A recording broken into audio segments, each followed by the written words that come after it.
성경 말씀 야고보서 2장 8절에서 13절의 말씀입니다. 주여 감사합니다. 야고보서 2장 8절에서 13절 같이 읽습니다. 너희가 만일 성경에 기록된 대로 내 이웃 사랑하기를 내 몸과 같이 하라 하신 최고의 법을 지키면 잘하는 것이거니와 만일 너희가 사람을 차별하여 대하면 죄를 짓는 것이니 율법이 너희를 범법자로 정죄하리라. 누구든지 온 율법을 지키다가 그 하나를 범하면 모두 범한 자가 되나니 간음하지 말라 하신 이가 또 살인하지 말라 하셨은즉 내가 비록 간음하지 아니하여도 살인하면 율법을 범한 자가 되느니라. 너희는 자유의 율법대로 심판받을 자처럼 말도 하고 행하기도 하라.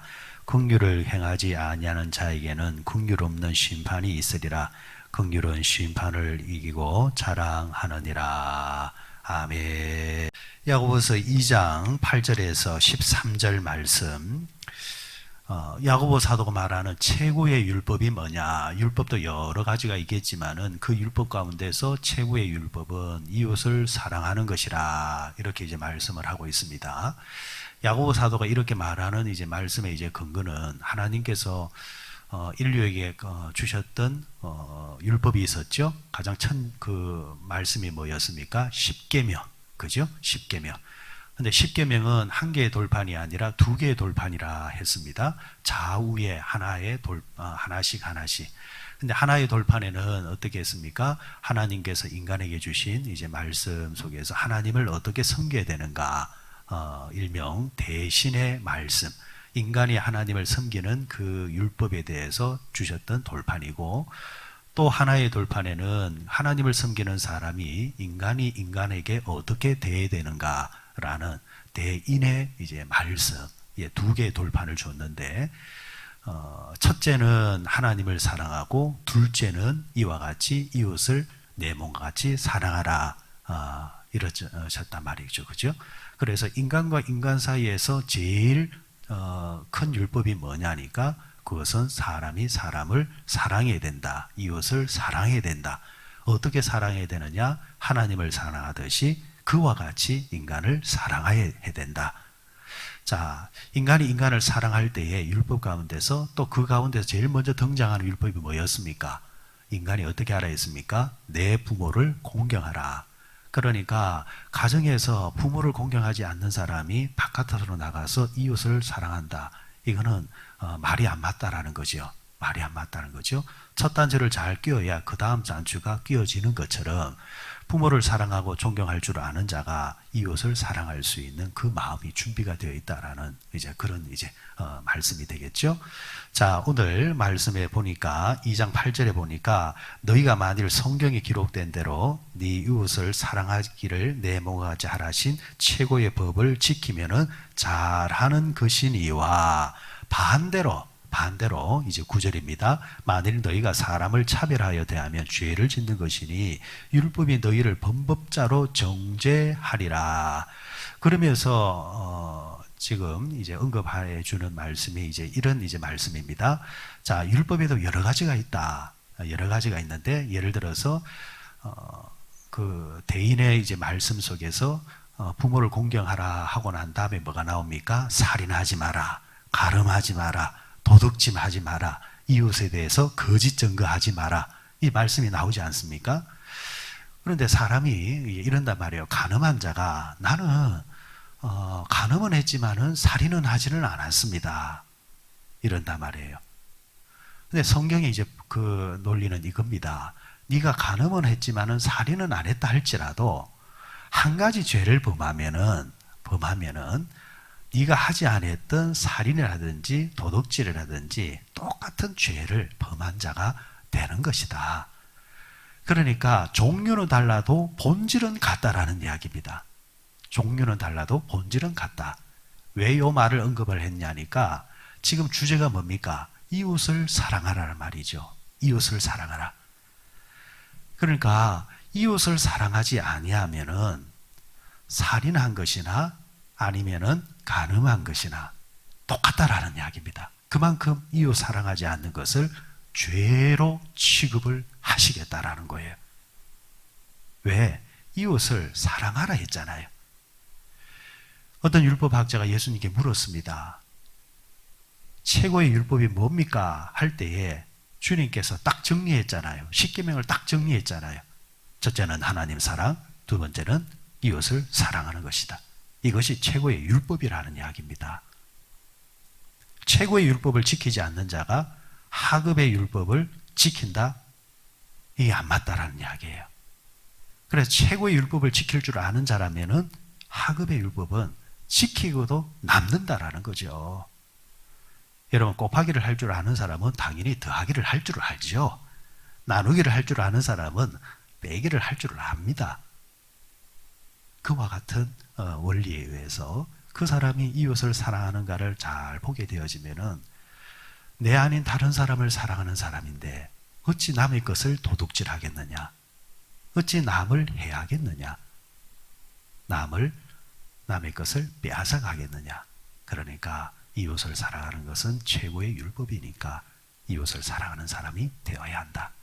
그런데 초대교회 안에 이 가장 최고의 율법이라 할 수 있는, 또 율법 가운데 가장 근원이라 할 수 있는 이웃 사랑하는 것을 배제한 채 그 안에서 사람을 차별하는 일들이 일어나고 사람을 무시하는 일들이 일어나게 되어질 때에 야고보 사도는 그게 죄를 짓는 것과 같은 거니까 하나님의 성전 안에서는 그리스도인들은 결코 그래서는 아니 되느니라, 이렇게 교훈을 주고 있는 겁니다.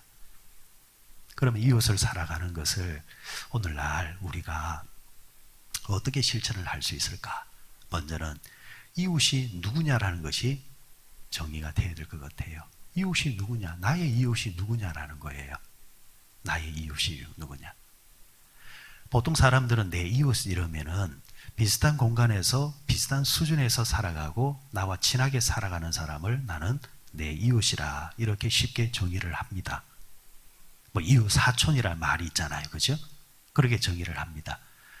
그런데 성경에서 말하는 이웃은 누구를 말하는 걸까? 성경에 이런 이야기가 있어요. 선한 사마리아 비유, 사마리아인의 비유라는 그런 이제 이야기가 나옵니다. 한 사람이 어느 날 길을 가다가 강도를 만났습니다. 근데 거의 죽게 될 정도로 구타를 당하고 폭행을 당하고 쓰러져 있을 때에 그 길을 제사장이 지나갑니다. 레위인이 지나갑니다. 그런데 이 사람들은 맞아서 죽게 되어져서 쓰러져 있는 사람이 보임에도 불구하고 나름대로의 종교적인 이유에 의해서 그것을 보고도 그냥 지나가 버립니다. 그런데 그 길을 사마리아인, 당시로 봐서는 유대인들이 가까이 하지 아니하는 그런 천하게 보이는 취급했던 사마리아인이 그 길을 지나가는데 이 사마리아인이 그 사람을 도와줍니다. 그때만 도와주는 것이 아니라 주막에 그 사람을 맡기면서 내가 내일 돌아올 때 더해진 비용은 내가 또 지불해 줄 테니까 꼭 이 사람을 도와주십시오. 이례적인 것이 아니라 지속적으로 이 사람을 보살펴 주라고 많은 돈을 지불합니다. 예수님은 이 이야기를 통해서 너의 이웃이 누구냐라는 겁니다. 너의 이웃이 누구냐? 그러니까 예수님의 이웃의 관점은 내가 도와줘야 될 사람, 내가 챙겨줘야 될 사람, 내 눈앞에 보이는 그 사람이 내 이웃이라는 겁니다. 내가 그리 챙겨주지 아니해도 충분히 살아가는 사람들은 그냥 그 아는 사람으로 지내도 되지만 내 눈앞에 보이는 약한 자들, 가난한 자들은 하나님이 내게 주신, 보내주신, 내게 보여주신 내 이웃이라는 겁니다. 그러면 그 사람에게 어떻게 해야 되느냐? 그 사람을 하나님께서 사랑하신단 말이죠. 근데 하나님이 그 사람을 사랑하시지만 그 사람을 도와주는 방법에 있어서 나로 통해서 하나님의 손이 되게 하시고 발이 되게 하시고 입술이 되게 하셔서 나로 통해서 그를 도와주기를 원하신다는 것입니다. 이 말씀에 순종하며 사는 사람은 그 사람은 이웃을 사랑하며 실천하며 사는 사람이요.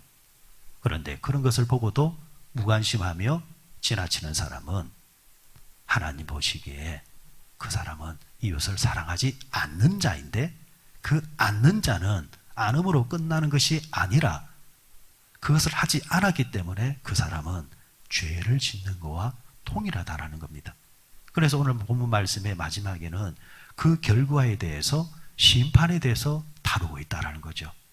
이게 하고 안 하고의 문제가 아니라 심판의 문제가 뒤따르고 있기 때문에 반드시 해야만 하는, 하지 않는 것은 어리석어서 모르기 때문에 하지 않는 것이고, 할 수 있는 것은 성경에서 그렇게 가르쳐 주셨기 때문에, 심판의 문제가 따르기 때문에 반드시 해야 되는 문제이기 때문에 이행하는 자가 지혜로운 자라, 오늘 성경은 우리에게 가르쳐 주고 있습니다. 그럼 실제로 오늘날 이웃을 사랑하는 것을 어떻게 실천을 할까? 하나는 복음적인 측면이겠지요. 이런 복음을 전하는 것은 이웃을 사랑하는 것입니다. 복음을 전하는 것은 그 사람의 영혼을 구원시키는 겁니다.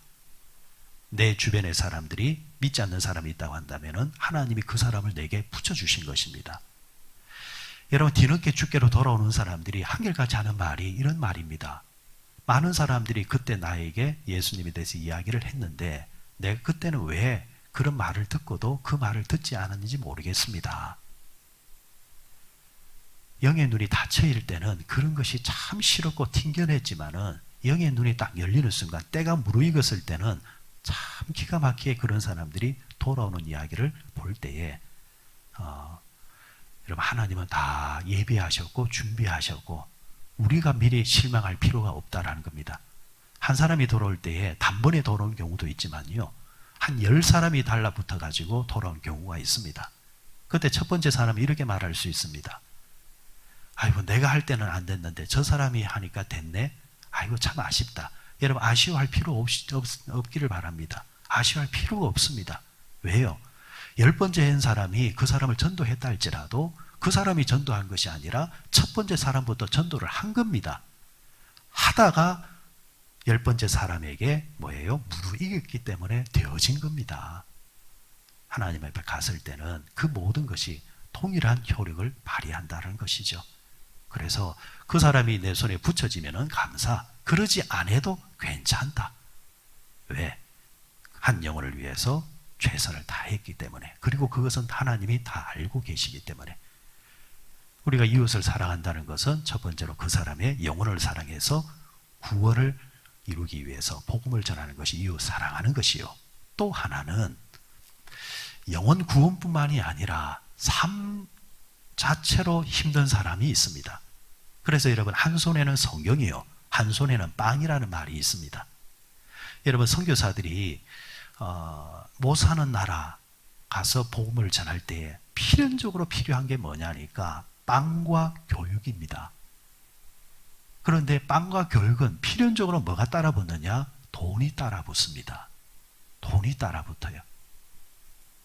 과거에 여러분, 우리나라가 뭐 살 때에 미군 차가 가면은 그 뒤에 아이들이 쫓아다니면서 뭐 달라 했습니까? 사탕 달라, 초콜릿 달라 그랬잖아요. 그죠? 그리고 또 교회 갔던 이유도 교회 가니까 빵 주더라, 초코파이 주더라, 뭐 주더라.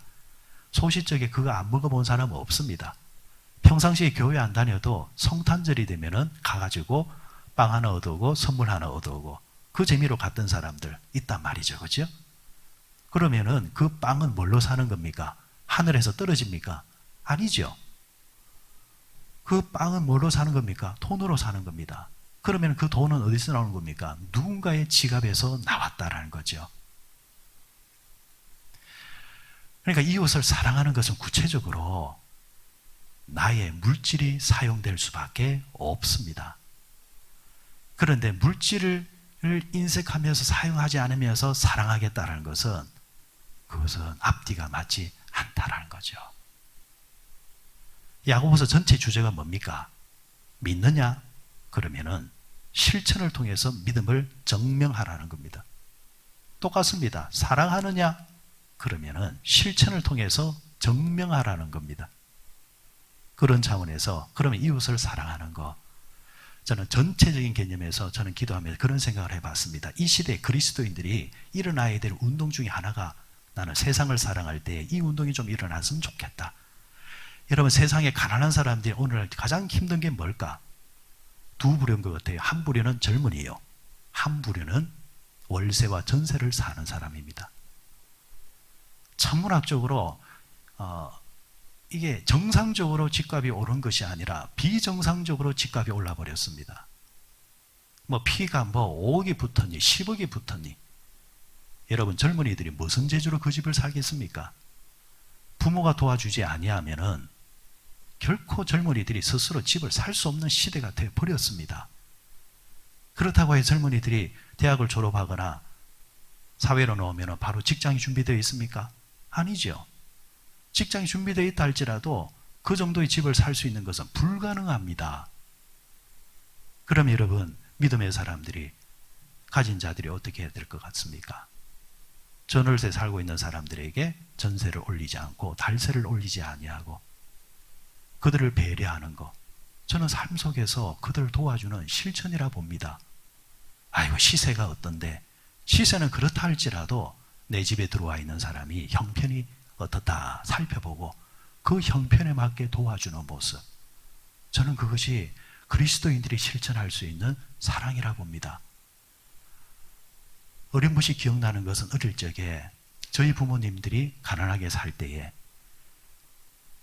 그런데 그것이 그 집에 살았던 것 끝나는 것이 아니라 오랜 세월이 지났을 때에도 그 집과 왕래하는 그 모습, 그 이유를 보니까 단순히 주인과 세입자의 관계를 떠나가지고 주인과 세입자 간에 오고 갔던 정스러움이 오랜 시간이 지나도 그것이 잊혀지지 않기 때문에 경조사를 챙긴다든가 마음을 주고받는 것, 저는 그것이 사람이 살아가는 본래의 모습이라 생각을 합니다.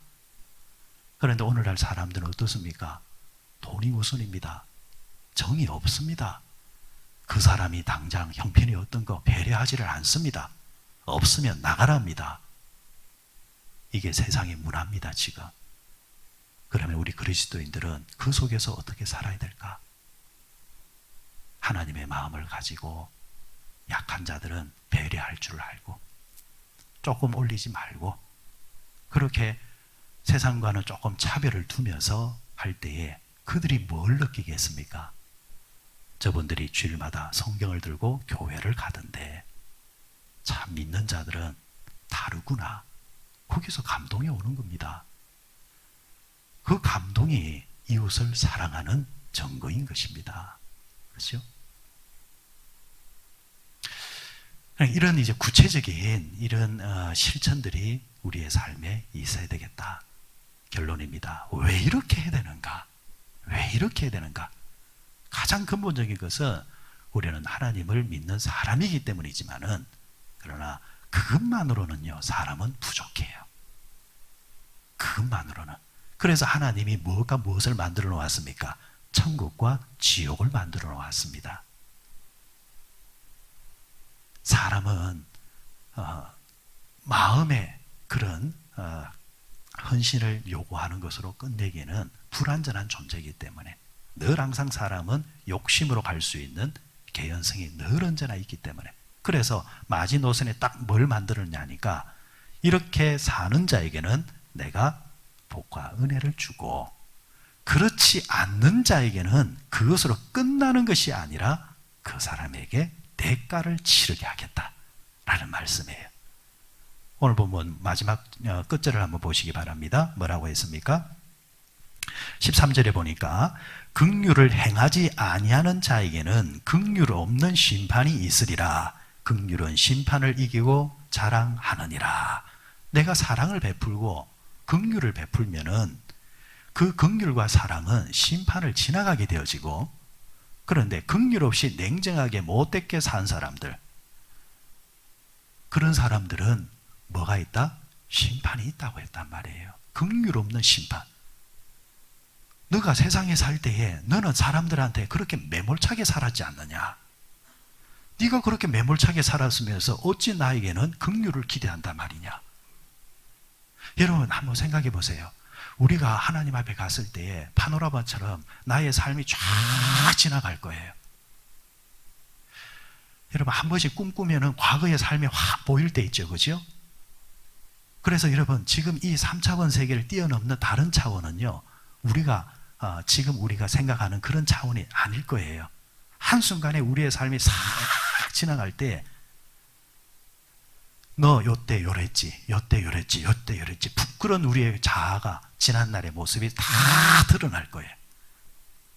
자, 만약에 하나님이 꼬치꼬치 너 요랬지, 너 요랬지, 너 요랬지, 완전 범죄인 줄 알았는데 하나님이 거짓말했던 거, 착복했던 거, 덩쳐먹은 거, 넘어뜨린 거, 해한 거 다 우리 눈앞에서 펼치면서 그 대가를 치르게 하신다고 한다면 어떻게 할 거냐 말이에요.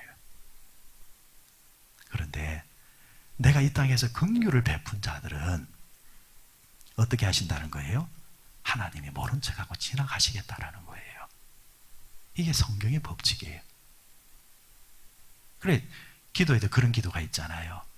내가 형제를 용서한 것 같이 나도 용서받기를 원합니다. 그러니까 우리가 긍휼을 베풀고 사랑하며 사는 것은, 그것은 결국은 누구를 위한 겁니까? 나를 위한 겁니다.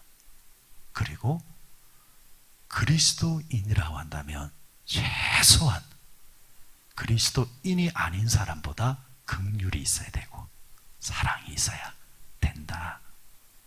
오늘 야고보 사도는 교회 안에 들어와 있는 부한 자, 가난한 자 누구든지 차별하지 말고 한 인간으로서 대하라. 그리고 가난한 자를 위해서 특별히 배려를 해서 구체적으로 그들을 도와줄 수 있는 방법이 있으면 그렇게 도우며 살아라. 그렇게 하면 내가 그것을 다 보았다가 기억했다가 내가 너희들에게 마지막 날에 긍휼을 베풀어 주리라. 오늘 기도하면서 하나님, 이번 주간에 내가 좀 사랑해야 될 사람이 누굴까요? 한번 기도해 보시기 바랍니다. 큰 것을 하려고 하지 마시고요. 작은 것, 아주 작은 것. 그런데 그런 것들이 모이다 보면은 내 안에 사랑의 넉넉함이 이제 만들어진 것을 보게 될 겁니다. 그렇게 살아가는 우리 모두 되시고, 이 아침에 한 가지 부탁드리는 것은 오늘 아침에 기도하실 때에 정예자 집사님 남편 되시는 우리 김혜수 그 어르신이 오늘 7시쯤에 이제 수술실에 들어갈 겁니다. 한 4시간에서 8시간 정도 수술 받게 이제 되어지는데, 여러분들 그 수술 잘 될 수 있도록 어제 저녁에 보니까 그 수술 받으실 수 있도록 아직까지는 건강한 모습